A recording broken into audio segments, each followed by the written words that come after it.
Captain Alex Morgan stood on the bridge of the UHS Endeavour, watching the stars through the main view screen. His ship had been traveling through space for 3 weeks now, exploring new systems and looking for planets where humans could build colonies. Earth was getting crowded and people needed new places to live and work. The Endeavour was not a warship, but it carried enough weapons to defend itself if needed. Most of the crew were scientists and diplomats who wanted to make friends with any aliens they might meet. Alex hoped they would find peaceful neighbors among the stars. "Captain, we are picking up something on the long-range sensors," said Lieutenant Dan Parker from his station. "It looks like several large ships heading our way." Alex walked over to look at the sensor readings. The ships were bigger than anything humans had ever built, and they were moving fast. "How long until they reach us?" "About 2 hours, sir," Dan replied. "Should we prepare for combat?" "No, we came here in peace, and that is how we will greet them," Alex said. "Send a message on all frequencies. Tell them we are explorers from Earth and we want to talk." The bridge crew worked quickly to prepare the message. Alex recorded it himself, speaking slowly and clearly. "This is Captain Alex Morgan of the human vessel Endeavour. We come from the planet Earth, and we are exploring this region of space. We wish to establish peaceful contact with your people." They sent the message and waited. An hour passed before they got an answer. The alien voice was cold and formal when it came through the speakers. "Human vessel, you will prepare to receive our representative. Any hostile action will result in your immediate destruction." Alex frowned but kept his voice calm when he replied, "We welcome your representative aboard our ship. We have no hostile intentions." The alien ship surrounded the Endeavour but did not attack. One of them moved close and Alex could see it was at least 3 times the size of his ship. The hull was dark metal with strange markings that glowed with blue light. "Captain, they are requesting permission to come aboard," reported the communications officer. "Granted," Alex said. "Have Dr. Nathan Brooks meet me in the main conference room. And tell security to stay alert but keep their weapons holstered." 20 minutes later, Alex and Nathan stood in the conference room waiting. The door opened and 3 aliens walked in. They were tall and thin with gray skin and large black eyes. Their leader wore elaborate robes covered in symbols. "I am Ambassador Zelthos of the Zephyrian Empire," the alien said. His voice was translated by a device on his chest. "You humans have entered our territory without permission." Alex stepped forward with a diplomatic smile. "We did not know this was your territory. We are new to space travel, and we are still learning about the boundaries between different peoples." Zelthos looked at Alex with what seemed like contempt. "Your ignorance does not excuse your trespass. The Zephyrian Empire has ruled this region for over 1,000 years. We have ships that could destroy your entire homeworld." Dr. Brooks spoke up politely. "We understand your people are advanced and powerful. We hope to learn from you and perhaps share our own knowledge in return." The ambassador made a sound that might have been laughter. "What could primitives like you possibly teach us? Your ship is crude and your technology is barely functional." Alex felt his temper rising but forced himself to stay calm. "We may be new to space, but we are quick learners. Our people value cooperation and friendship with our neighbors." "Friendship," Zelthos repeated the word like it tasted bad. "The Zephyrian Empire does not need friends. We have subjects and we have enemies. You will choose which you prefer to be." Nathan tried again to find common ground. "Perhaps we could establish trade relations. We have resources that might interest your people." "You have nothing we want except compliance," the ambassador said. "Here are our terms. Your people will restrict yourselves to the 3 systems closest to your homeworld. You will not travel beyond those boundaries without our permission. You will pay tribute of raw materials and technology to ensure our protection." Alex stood straighter. "Those terms are unacceptable. Humanity does not bow to threats or pay tribute to anyone. We seek mutual respect and cooperation." Zelthos' eyes grew darker. "You refuse our generous offer?" "We reject your demands," Alex said firmly. "We will continue to explore space and establish colonies where we choose. We hope to do this peacefully, but we will not be intimidated." The ambassador looked shocked that anyone would dare refuse him. "You are making a grave mistake, human. The Zephyrian Empire has destroyed species far more advanced than yours. Then perhaps it is time you learned a different way," Nathan said quietly. "Peace and cooperation are stronger than fear and domination." Zelthos turned to leave but stopped at the door. "You have been warned. Supreme Chancellor Vextar will not tolerate defiance from primitives. Consider carefully whether your pride is worth the lives of your people." After the aliens left, Alex and Nathan stood in silence for a moment. Finally, Nathan spoke. They completely misunderstand us. They see only our ships and technology, but they do not understand human nature. What do you mean? Alex asked. They think we are weak because we seek peace. They mistake our diplomacy for cowardice. That could be a dangerous error on their part. Alex nodded slowly. Send a full report to Admiral Carter and President Foster. Include everything about their ships, their technology, and their attitude. Do you think they will attack us? Nathan asked. Not immediately. They expect us to think about their threats and come back begging for mercy. When we do not, they will try to force us into submission. And if they do, Alex looked out at the alien ships still surrounding them. Then they will learn that humans are not as weak as they believe. Back on the Zephyrian flagship, Ambassador Zelthos reported to Supreme Chancellor Vextar through quantum communication. The humans refused our terms, Chancellor. They claim they will continue expanding into our territory. Vextar was furious. Refused? How dare these primitives refuse us? What is their military strength? Minimal, Chancellor. Their ships are small and poorly armed. Their technology is centuries behind ours. They cannot possibly pose a threat. Then why do they resist? Arrogance, Chancellor. They do not yet understand their place in the galaxy. A demonstration of our power should convince them. Vextar considered this. Increase patrols near their territory. Interfere with their shipping and exploration. Make them understand the cost of defying us. If they still refuse to submit, we will show them what happens to those who challenge the Zephyrian Empire. The ambassador smiled coldly.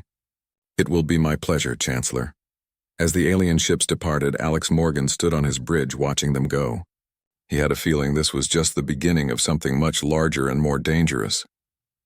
Humanity had made its position clear, and so had the Zephyrians.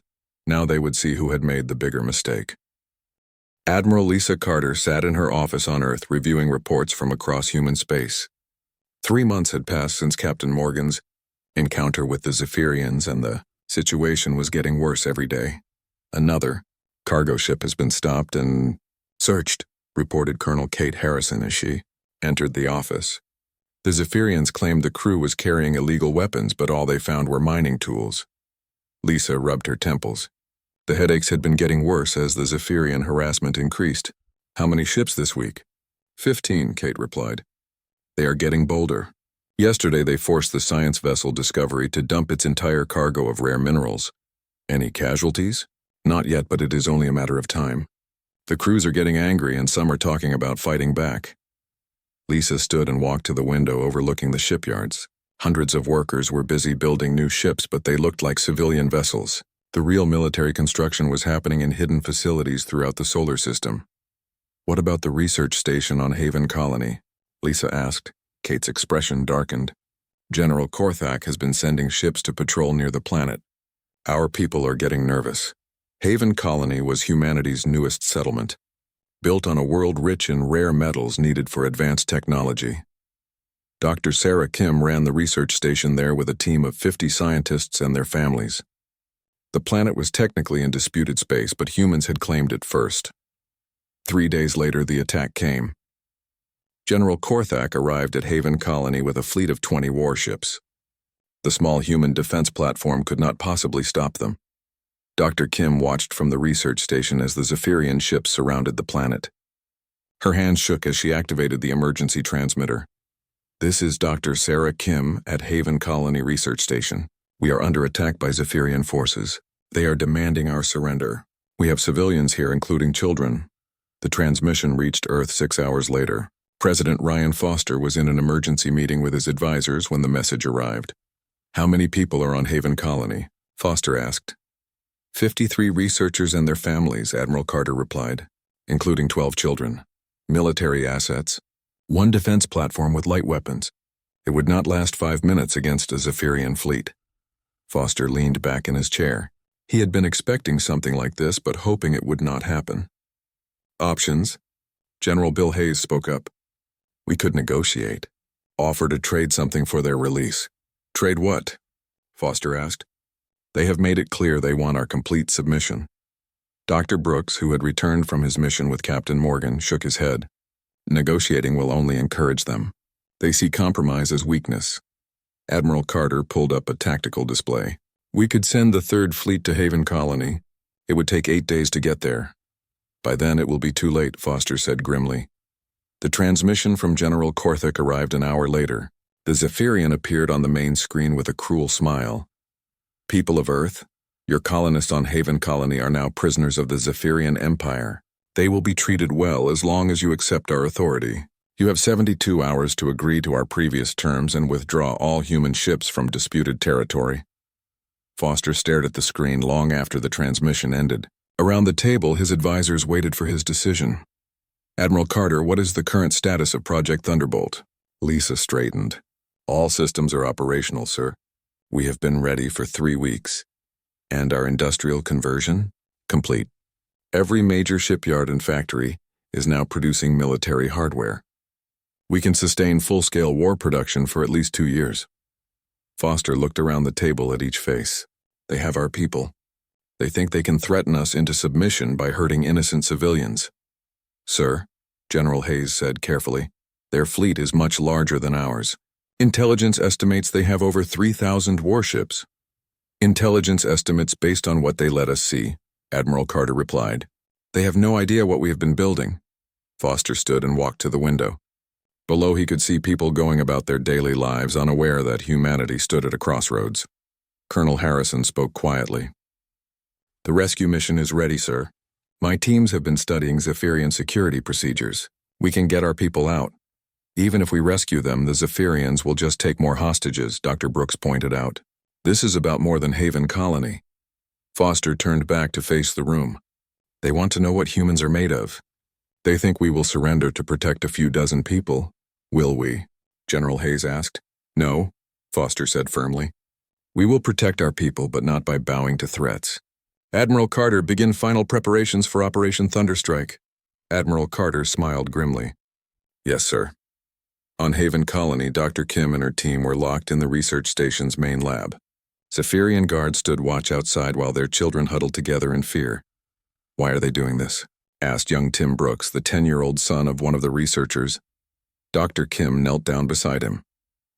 Sometimes bad people think they can get what they want by scaring others. But humans do not give up when bullies threaten us, and will Earth come save us? Yes, Dr. Kim said with more confidence than she felt. Earth will come. General Korthak toured the research station with satisfaction. The humans had built impressive facilities, but their military defenses were pathetic. Taking the colony had been easier than capturing a training exercise. Send another message to Earth, he told his aide. Tell them they have 48 hours left to decide. If they refuse, we will move these prisoners to a labor camp on Zephyria Prime. The aide looked uncomfortable. General, should we not wait for orders from Supreme Chancellor Vextar? Korthak waved dismissively. The Chancellor wants results. When I present him with human submission, he will reward my initiative. Back on Earth, President Foster received the second ultimatum in his private office. Admiral Carter and Colonel Harrison were with him. 48 hours, Foster said quietly. They are getting impatient. That works in our favor, Carter replied. Impatience leads to mistakes. Foster looked at both officers. Are you certain about this? Once we begin, there will be no going back. Sir, Colonel Harrison said, they took our people. They threaten our families.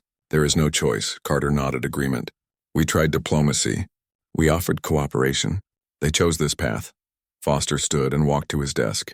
He picked up a simple red phone that had no numbers on it. This is Foster. Execute Operation Thunderstrike. Authorization code Alpha 779. The voice on the other end was calm and professional. Confirmed, Mr. President, Operation Thunderstrike is now active. Foster hung up the phone and looked at his two officers. God help us all.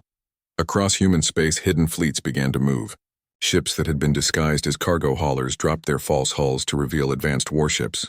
Orbital stations that looked like mining platforms activated massive weapon systems. In the Zephyrian Empire, Supreme Chancellor Vextar was meeting with his council when the first reports arrived. Chancellor, we are receiving urgent communications from General Korthak. His aide announced. What does he want now? He reports human warships approaching Haven Colony. He requests immediate reinforcements. Vextar laughed. Human warships, how many? 5, 10? The aide checked his report again. Sir, he reports over 200 ships. The laughter died on Vextar's lips. That is impossible. Humans do not have 200 warships. Sir, we are also receiving reports from other sectors. Human fleets have been detected near 12 of our systems. Vexitar stood slowly. How many ships total? We are still getting reports, sir, but current estimates suggest over 1,000 human warships. For the first time in his life, Supreme Chancellor Vexitar felt a cold chill of fear. Captain Alex Morgan stood in the war room deep beneath the Pentagon on Earth. The room was filled with the most powerful people in human space, all focused on the tactical displays showing Zephyrian and human fleet positions across dozens of star systems. President Foster looked exhausted. He had not slept in 36 hours since authorizing Operation Thunderstrike. Status report, Admiral Carter. Admiral Lisa Carter stood at the central display. Our fleets are in position around 12 Zephyrian systems. The rescue operation for Haven Colony begins in 4 hours. All ships report ready for combat. Zephyrian response? Foster asked. Panic, Carter replied with grim satisfaction. Their communications are filled with confused reports and requests for orders. They never expected us to have this many ships. Colonel Kate Harrison stepped forward. My teams are ready to extract our people from Haven Colony.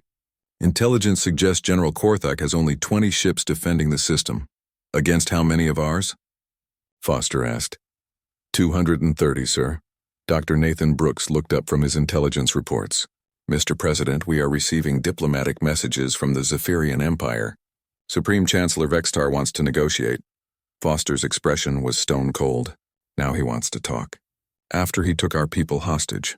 Sir, General Bill Hayes said carefully, we could still avoid full-scale war. The Zephyrians seem willing to make concessions. Captain Morgan spoke for the first time since entering the room. Sir, with respect, they had their chance for peace. We offered friendship and cooperation. They chose threats and kidnapping. Foster looked at Morgan. Your assessment, Captain. Sir, they see negotiation as weakness. Every time we try to compromise, they will demand more. The only thing they understand is strength. Dr. Brooks nodded agreement. The Zephyrian psychology is based on dominance hierarchies. They will not respect us until we prove we are stronger than they are. Admiral Carter pulled up new tactical data. Sir, our intelligence was correct. The Zephyrians have been stagnant for centuries. Their technology is advanced, but their tactics are outdated. They rely on overwhelming numbers and intimidation. While we have been innovating, Colonel Harrison added, our weapons and defenses are generations ahead of anything they have seen. Foster walked to the main display showing the current positions of all human and Zephyrian forces. Red and blue dots filled the star map like scattered jewels. How many people will die if we do this? He asked quietly. Unknown, sir, Carter replied honestly. But if we back down now, they will never stop taking hostages. Every human colony will live in fear, and if we win, then humanity will be free to explore and expand without threats from alien empires. Foster was quiet for a long moment. Outside the room, thousands of military personnel waited for orders that would determine the future of human civilization. Sir, Captain Morgan said, they asked for this war. They took our people. They threatened our children. They made the choice. Foster turned to face the room full of officers and advisors. Final decision point. Are we certain this is the right course? Admiral Carter stepped forward. Sir, every alternative leads to human subjugation. They will never accept us as equals. Colonel Harrison nodded. Our people on Haven Colony are counting on us. So are all the future colonies we will build. Dr. Brooks looked up from his reports. The Zephyrian Empire has conquered dozens of species over the centuries. It is time someone stopped them. General Hayes, who had been advocating for negotiation, finally spoke. Sir, they made their intentions clear. We cannot live under their threats. Foster looked at each person in the room, then turned back to Captain Morgan. Captain, you were there when this started. You looked into their eyes and heard their words. What do you recommend? Morgan stood straighter. Sir, Ambassador Zelthos told us we had to choose between being subjects or enemies.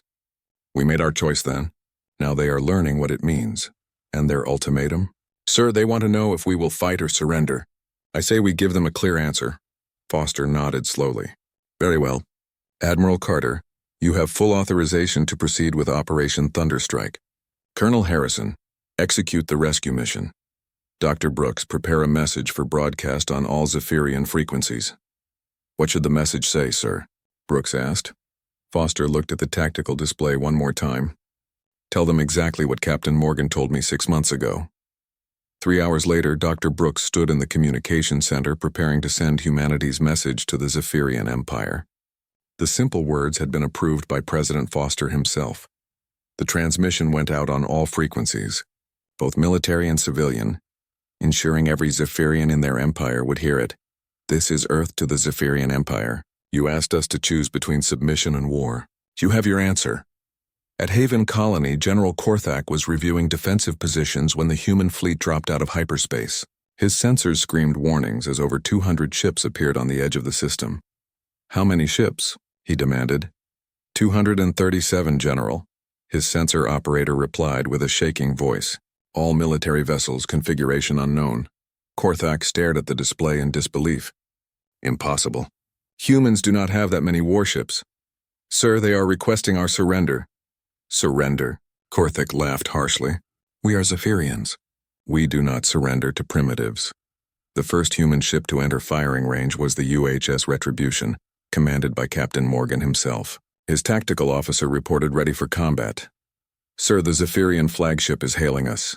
Put him on screen. General Korthak appeared on the view screen, his gray face twisted with anger. Human vessel, you are outnumbered and outgunned. Retreat now or be destroyed. Captain Morgan's response was calm and cold. General, you have taken human civilians hostage. Release them immediately or face the consequences. You dare threaten me? Korthak screamed. I have 20 warships. You have only one.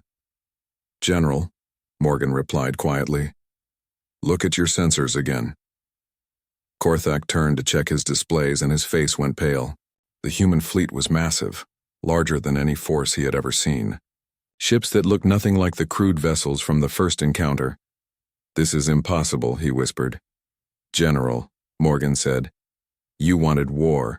You are about to get it. The first shot came from the Zephyrian flagship, a plasma beam that would have destroyed any ship from humanity's first contact with their empire. Instead, it struck the Retribution's shields and scattered harmlessly into space. Morgan's return fire was devastating. The quantum torpedo punched through the Zephyrian shields like they were not there and tore a massive hole in their flagship's hull. The battle lasted 18 minutes. When it was over, every Zephyrian ship had been destroyed or disabled. Colonel Harrison's Special Forces teams rescued all 53 human prisoners without a single casualty. General Korthak was pulled from the wreckage of his flagship, barely alive. As medics worked to save him, he looked up at Colonel Harrison with confusion and fear. How? He whispered. How do you have such ships? Harrison looked down at him without sympathy. You never bothered to learn what humans are really capable of. Across the Zephyrian Empire, similar scenes played out as human fleets systematically destroyed military installations and captured strategic positions. The empire that had ruled for over 1,000 years was crumbling in a matter of hours. On the Zephyrian homeworld, Supreme Chancellor Vextar sat in his command center watching reports pour in from across his territory. Every system with a human fleet was reporting the same thing: total defeat. How many fleets have we lost? He asked his aide. All of them, Chancellor. Every fleet that engaged the humans has been destroyed. Vextar could not comprehend what he was hearing. That is impossible. We have 3,000 ships. Head, Chancellor.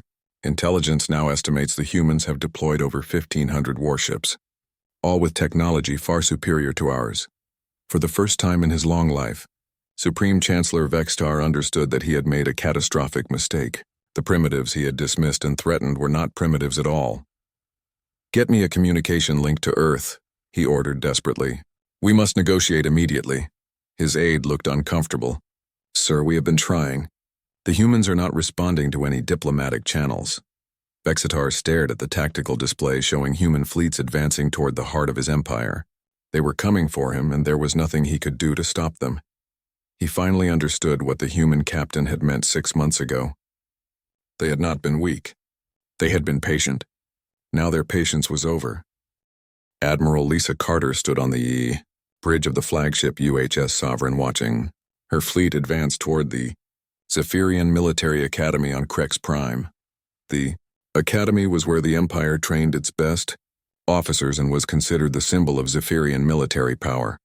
Admiral, we are receiving surrender requests from 17 different Zephyrian commanders, reported her communications officer. Ignore them. Carter replied without looking away from the tactical display. We tried diplomacy. They chose war. Captain Alex Morgan commanded the Retribution as part of Carter's task force. His ship had been refitted with the latest human technology after the rescue at Haven Colony. The quantum torpedoes and adaptive shields made it more powerful than an entire Zephyrian fleet. Sir, the Academy's defense platforms are powering up their weapons, his tactical officer reported. Return fire, Morgan ordered calmly. Target their main power generators first. The human weapons struck with surgical precision. The massive defense platforms that had protected Krex Prime for centuries were reduced to drifting wreckage in minutes. Not a single shot reached the human ships. On the planet's surface, Commandant Zelkar watched his defenses crumble with growing horror. He had graduated from this academy 50 years ago and had never imagined it could fall to enemy attack. Sir, the orbital platforms are gone, his aide reported. The human fleet is demanding our surrender. How many ships do they have? Sensors show 47 vessels, all of unknown configuration. Our remaining ships are no match for their weapons. Zelkar activated the emergency communication system. This is Commandant Zelkar of Krex Prime Military Academy. We are prepared to discuss terms of surrender. Captain Morgan's voice came through the speakers with cold authority. Commandant, you have 1 hour to evacuate all military personnel from the Academy. Any weapons or equipment left behind will be destroyed. And if we refuse, then you will be destroyed with them. Zelkar looked around at his staff officers. These were the best military minds in the Zephyrian Empire, and they all wore expressions of fear and defeat. Begin the evacuation, he ordered quietly. Across Zephyrian space, similar scenes played out as human fleets systematically dismantled the infrastructure of the once mighty empire. Admiral Carter had divided her forces into 12 task groups, each targeting a different strategic objective. Colonel Kate Harrison led the assault on the Zephyrian Intelligence Headquarters on Vorth Station. Her ships surrounded the massive space station while her Special Forces teams prepared to board. Colonel, the station commander is requesting negotiations, her communications officer reported. Tell him he has 10 minutes to surrender all intelligence files and prisoner records, Harrison replied. After that, we will take them by force. The Zephyrian commander, Admiral Threxel, was not prepared for human boarding tactics. Harrison's teams used teleportation technology to appear directly inside the station's critical areas. The defenders found themselves overwhelmed by soldiers who seemed to materialize from nowhere. How are they doing this? Threxel demanded as his security forces reported intruders throughout the station. Unknown, sir, his aide replied. Our sensors show no transport beams or boarding craft. Harrison's team reached the main command center within 15 minutes. The colonel appeared in the doorway with her weapon drawn, flanked by 24 human soldiers. Admiral Threxel, you are under arrest for war crimes and hostage-taking, she announced. Surrender now and your crew will be treated according to the laws of war. Threxel looked at the humans with a mixture of fear and confusion. What war crimes? We followed standard Zephyrian military procedure. Taking civilian hostages is a war crime under human law, Harrison replied. Your procedures just became irrelevant. The intelligence files recovered from Vorth Station revealed the full scope of Zephyrian atrocities across their empire. Dozens of species had been conquered and enslaved over the centuries. Billions of sentient beings lived under brutal oppression. Dr. Nathan Brooks reviewed the files in his mobile command center aboard the research vessel Discovery. The data was worse than anyone had imagined. Admiral Carter, you need to see this, he transmitted to the flagship. Carter's image appeared on his screen. What did you find, Doctor? The Zephyrians have been systematically exterminating any species that shows technological advancement. They have destroyed 17 different civilizations in the past century alone. Carter's expression hardened. To prevent potential threats to their empire. Exactly. We were never going to be allowed to develop peacefully. They planned to destroy us as soon as we became advanced enough to challenge them. How many people are we talking about? Brooks checked his calculations. Conservative estimate? Over 2 billion sentient beings murdered to maintain Zephyrian dominance. Carter was quiet for a moment. When she spoke again, her voice was like ice. Doctor, prepare a full report for President Foster. Make sure he understands what we are dealing with. On Earth, President Foster received the intelligence report in his private office. He read it twice before setting it down with shaking hands. Mr. President, his aide said quietly, Admiral Carter is requesting permission to expand military operations to include liberation of enslaved populations. Foster looked out the window at the people walking peacefully through the gardens below. They had no idea how close humanity had come to complete extinction. Granted, he said simply. Tell Admiral Carter she has full authorization to free any populations under Zephyrian control. Sir, that will require occupying most of their empire. Then that is what we will do. The liberation campaigns began immediately. Human fleets arrived at slave worlds throughout Zephyrian space, overwhelming the garrison forces and freeing populations that had been oppressed for generations. On Keltos IV, the native Keltons had been enslaved for 300 years. When Captain Morgan's task force arrived, they found a world stripped of its resources and its people worked to death in massive mining operations. Captain, we are receiving weak transmissions from the planet's surface, his communications officer reported. It appears to be from the native population. Put it through. A weak voice speaking broken Zephyrian came through the speakers. Please, whoever you are, help us. The masters work us until we die. Our children are taken for labor camps. Morgan felt anger burning in his chest. This is Captain Morgan of the human fleet. We are here to liberate your world. How many Zephyrian forces are on the planet? You are not Zephyrian? The voice asked with wonder. Someone has come to free us? Yes, how many guards? Maybe 5,000 with vehicles and aircraft. But they have weapons that can destroy cities. Not anymore. Morgan replied grimly. The Zephyrian garrison on Keltos. 4 surrendered without a fight when they saw what had happened to their orbital defenses. Colonel Harrison's team secured the planet in 6 hours and began distributing medical supplies and food to the starving population. When the Kelton leader, an elderly female named Mirael, met with Captain Morgan, she could barely speak through her tears. Why? She asked. Why did you come to help us? We have nothing to give you. Morgan knelt down to her level, because it was the right thing to do. No one should live in slavery, but you are not our people. We are strangers to you. That does not matter, Morgan replied. Freedom matters. Justice matters. Similar scenes played out across dozens of worlds as human forces liberated enslaved populations and dismantled the machinery of Zephyrian oppression. Each victory revealed new horrors and strengthened human resolve. Admiral Carter coordinated the massive operation from her flagship, directing fleets across hundreds of light years. The Zephyrian military was collapsing faster than anyone had predicted. Admiral, we are receiving a priority transmission from Supreme Chancellor Vextar himself, her communications officer, announced. Put him on screen. Vextar appeared on the view screen looking haggard and desperate.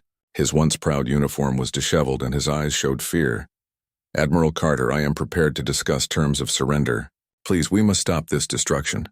Carter looked at him with contempt. Chancellor, you had months to discuss terms. You chose hostage-taking and threats instead. We can reach an accommodation. The Empire is willing to make significant concessions. Your empire is finished, Chancellor. The only question now is whether you surrender peacefully or we come and take you by force. Vextar's face showed desperation. What do you want? Territory? Resources? We can negotiate. Oh, we want justice, Carter replied coldly. For the humans you took hostage. For the billions you murdered. For the civilizations you destroyed. That was different. Those were military necessities. Those were war crimes, and you will answer for them. Carter cut the transmission and turned to her staff. How long until we reach Zephyria Prime? 18 hours, Admiral. Good. It is time to end this war. Supreme Chancellor Vextar sat alone in his command bunker beneath the capital city of Zephyria Prime. His empire was gone, destroyed by the primitives he had dismissed as insignificant. He had one last desperate plan. If he could not defeat the humans, perhaps he could make them pay such a terrible price for victory that they would accept a negotiated peace. Activate the planetary defense grid, he ordered. All weapons, maximum power. His aide looked shocked. Sir, that will destroy most of the capital city. Better the... Admiral Lisa Carter stood on the bridge of the UHS, sovereign as her fleet approached Zephyria Prime, the homeworld of the empire that had ruled this region of space for over 1,000 years was now defended by only a handful of ships and orbital platforms. Admiral, we are detecting massive energy buildups from the planet's surface, her tactical officer reported. It looks like they are preparing to activate planetary defense weapons. Carter studied the readings with grim satisfaction. They still do not understand what they are facing. How long until our weapons are in range? 6 hours at current speed. Signal the fleet. All ships are to target military and government installations only. Civilian areas are to be avoided unless they contain military targets. Captain Alex Morgan's voice came through the communication system from the Retribution. Admiral, we are receiving multiple surrender signals from individual Zephyrian ships. Accept their surrenders but keep them under guard, Carter replied. Anyone who wants to live through this day needs to make that choice now.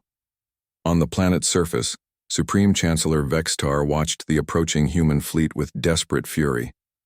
His command bunker was deep beneath the capital city, protected by meters of reinforced metal and energy shields. How many ships do they have? He demanded. Sensors show 347 vessels, his aide replied nervously. All appear to be military configuration. And our defenses? Planetary defense grid is at full power. 12 orbital platforms remain operational.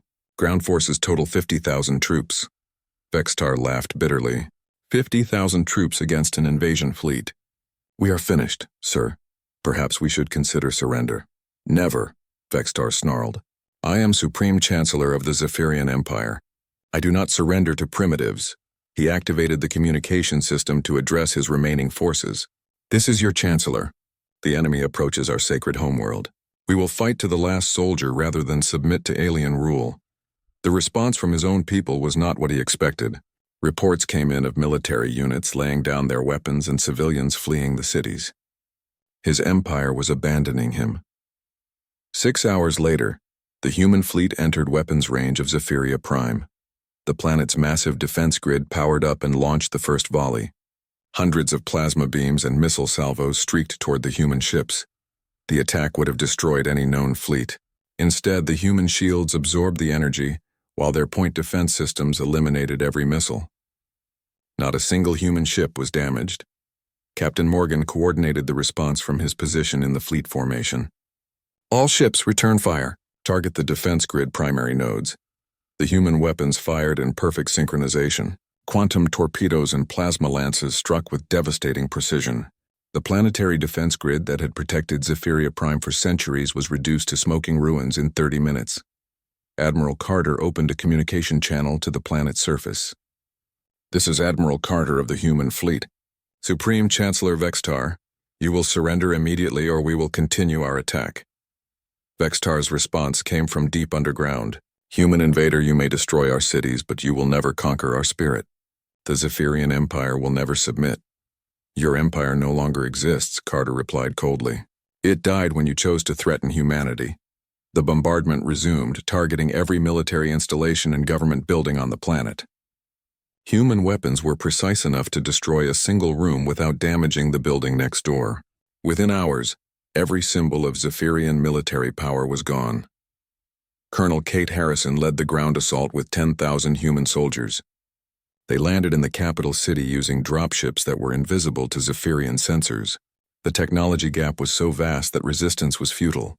Zephyrian ground forces tried to fight, but their weapons were useless against human armor. Soldiers who had terrorized enslaved populations for decades surrendered in panic when faced with an enemy they could not hurt. Harrison's teams reached the government district in 4 hours. The massive palace where Zephyrian chancellors had ruled for generations was empty except for a few terrified servants. "Where is Vextar?" Harrison demanded when she interrogated the palace guards. "Command bunker beneath the city," one guard replied. 5 kilometers down, protected by energy shields. Harrison smiled grimly. Not anymore.